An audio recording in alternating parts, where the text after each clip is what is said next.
առաջիկա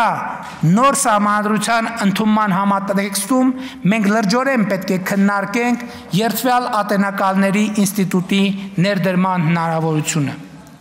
Ես գիտեմ եւ հարգում եմ բոլոր այն փաստարկները, թե փոքր երկրում, որտեղ բոլորը բոլորին ճանաչում են, խնամի ծանոթ բարեկամ կապերը շատ ուժեղ են, երթվյալ ատենակալների ինստիտուտի ներդրման պարագայում մենք կարող ենք կանգնել արդարադատության չիրականացման խնդրի առաջ։ Բայց նախ մենք այսօր էլ ենք կանգնած այդ խնդրի առաջ եւ բացի այդ խնամի ծանոթ բարեկամ կապերը ինչպես եւ որքան կգործեն երթվյալ ատենակալների դեպքում, նույնքան գործում են այսօր օպերատիվ աշխատողի, քննիչի, դատախազի, դատավորի դեպքում։ Ինչու ուրեմն չենք հրաժարվում այդ ինստիտուտներից, ասելով դե քանի որ Հայաստանում խնամի ծանոթ բարեկամ կապեր ուժեղ են, եկեք դատավոր չունենանք, եկեք դատախազ չունենանք, եկեք քննիչ չունենանք, եկեք օպերատիվ աշխատող չունենանք։ Դեռ ավելին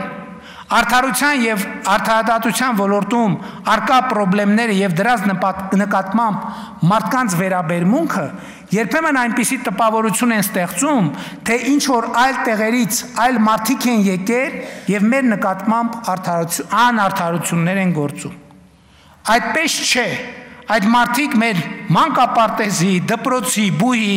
աշխատավարձի, բակի, շենքի մարդիկ են։ Մեր կողքին ապրած եւ մեր կողքին ապրող։ Եվ եթե նրանց մի մասին վստահում ենք արդարությունն ու արդարադատությունը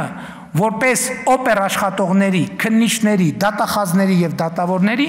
մյուս մասին էլ կարող ենք վստահել որպես երթվյալ ատենակալների։ Եվ այս պարագայում արդարադատությունը ինչպիսին էլ այն լինի,